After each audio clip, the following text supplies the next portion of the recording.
The French United Nations bases in Sarajevo are tense and on high alert. The battalion the UN says was attacked by Serb tanks had only been in the city for a few days. It is located virtually on the front line separating the Serb and Bosnian government forces. And today, the new commander of UN forces, so conciliatory on his arrival a fortnight ago, said he had had enough.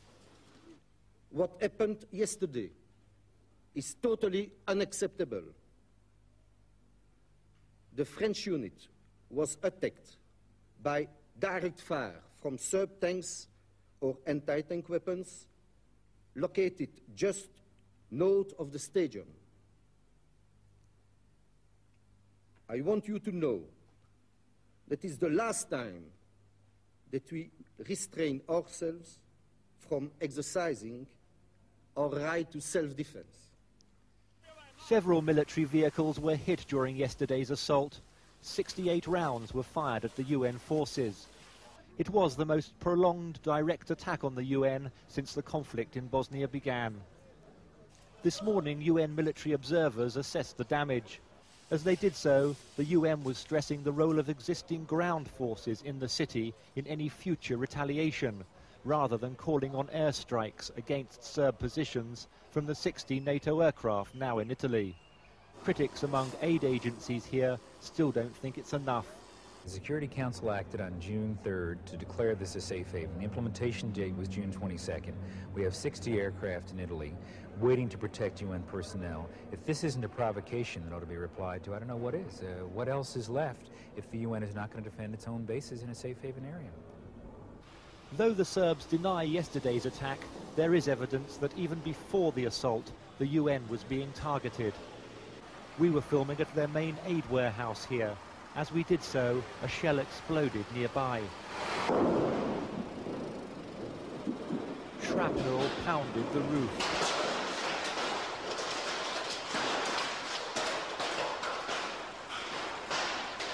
This led to a formal protest by the UN to the Serbs, who did not deny it was their shell.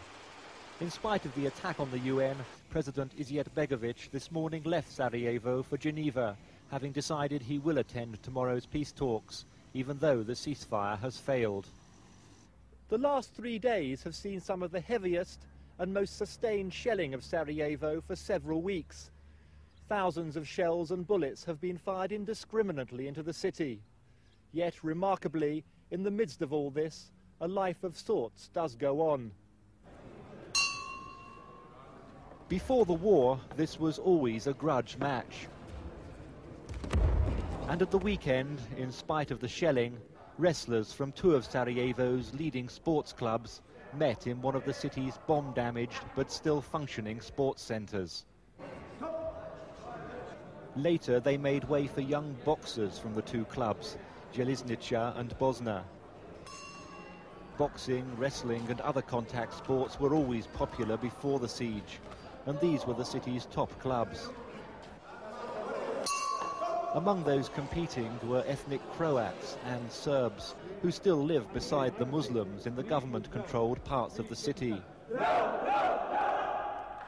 Game over, and both sides were given prizes. No medals, though. Instead, something far more valuable to them. A bag of humanitarian aid, sugar, flour and beans for each of the competitors. Love me tender, love me true, all my dreams fulfilled. In a nearby hall, the Bosnian children's choir were practicing. Before the siege, they spent much of their time touring Europe and other parts of the former Yugoslavia. Now, of course, there is no opportunity to tour, but still an enthusiasm to practice. We were asked not to film the outside of this hall or the sports centre, the Bosnians fearing they would become targets of Serb artillery. As if to emphasise that point, this shell exploded in a street not far from the hall, shortly after we had filmed the choir. There is hardly a building in the city which does not bear the scars of 16 months of bombardment. A bombardment that has killed or wounded hundreds of people.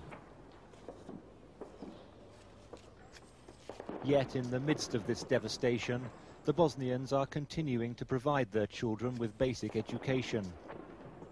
Each local settlement has a war school.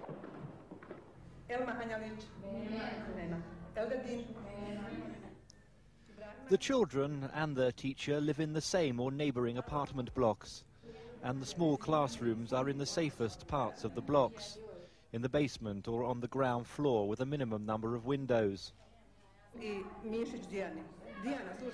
The idea is that the children do not have to dodge snipers by travelling long distances to school. The school is very important because the children were without any responsibilities for the last year. They were just listening to the shelling and listening to the news on the TV and radio. When the school started, the children's mood completely changed. They have very good friendships and they tell me, we feel great going to school. But it isn't important how much they learn, although they learn a lot. It's important children continue to have friendships and they keep up their spirits. These 14-year-olds are studying maths. They come to school 6 days a week. Among them is Mirza Shirankaba, who lives with his parents and elder brother Yasmin in a neighbouring apartment block. Inside his apartment, Mirza reckons he does more homework now than ever before. There's not much else to do. Since the Serbs cut the power 2 months ago, he's lost his favourite pastime, watching videos or playing computer games. Mirza's father, who was a power engineer before the war, is cultivating a small vegetable patch to supplement the family's meagre aid ration. There has been no fresh aid here for 3 weeks.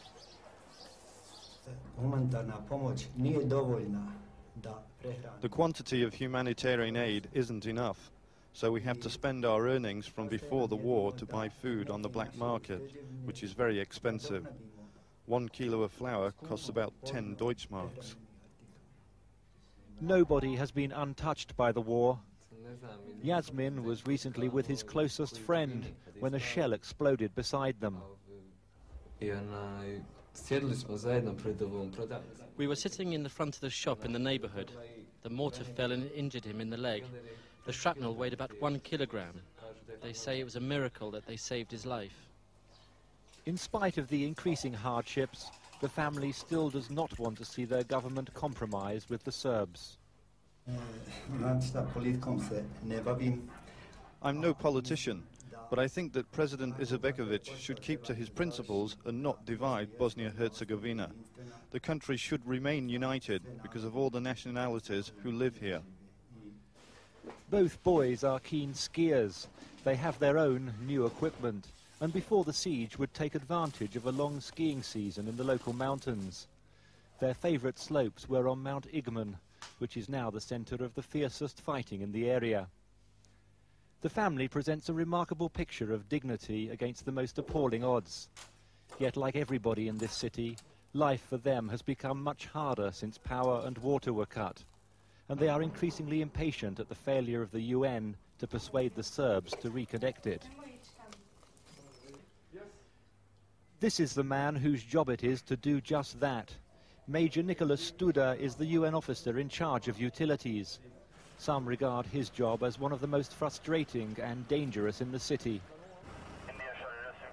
Today he's on his way to one of 11 electricity substations in the city. The station at Velesici was shelled by the Serbs at the weekend and is now out of action. The UN thinks it was deliberately targeted. Now Studa and his colleagues must assess the damage. Current measuring transformer, phase number 4, completely destroyed. Major Studa works with a small team of UN engineers. 5 of them have been injured by bullets or shrapnel from shells fired at them while trying to repair power lines. It's impossible to reach the work location. For example, we want to repair the line, the only one line which is supplying Sarajevo, and it's impossible to go there because you heard that there are fierce fighting. By night, Sarajevo presents an eerie picture. There is total darkness. Nobody dare walk or drive on the streets. The silence is only broken by the occasional thud of shelling or crack of gunfire as the pitch black is cut by lines of tracer.